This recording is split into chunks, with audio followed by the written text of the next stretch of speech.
Turn now to the deadly midair tragedy and the devastating impact it's had on the figure skating community after 14 skaters, coaches, and family members were among those killed.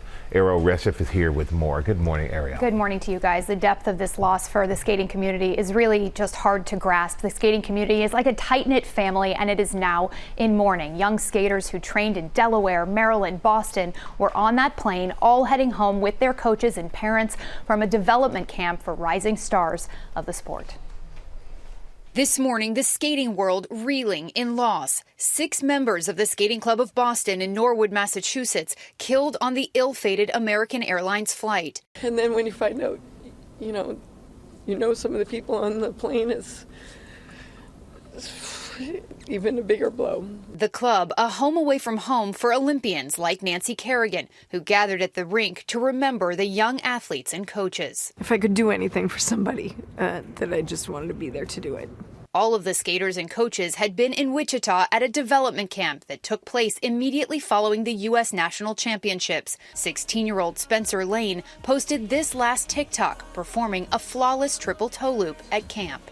He started to discover this connection with the audience and that joy that he was giving to other people through his gift. And he said, "Please let me skate again with you next year."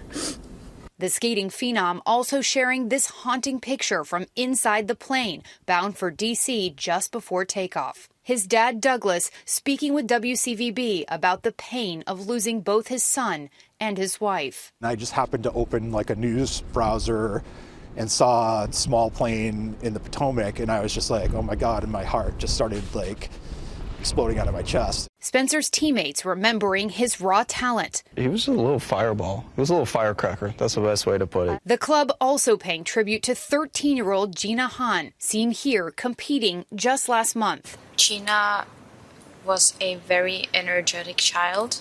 Whenever you meet her, you met her in the morning, say hi, and you just see this smiling girl.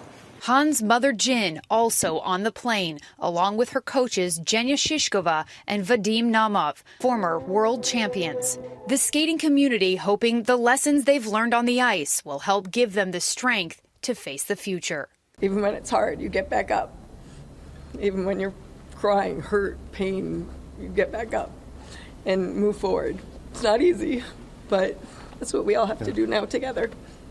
That is truly the lesson that skaters learn from a very young age. Deep grief is felt through the entire world of skating and the community far beyond that. The U.S. Olympic and Paralympic Committee echoing, "There are truly no words to capture the depth of our sorrow." A moment of silence was held at the European Figure Skating Championships to remember those lost. I've been texting my figure skating coach who was in Wichita with many of these skaters when, right before this happened. And once a skater, always a skater. It is such a tight-knit community. Yeah, this community is so It's solid. rock solid, and so they'll lean on each other and get back up from the ice like we always we're taught to do.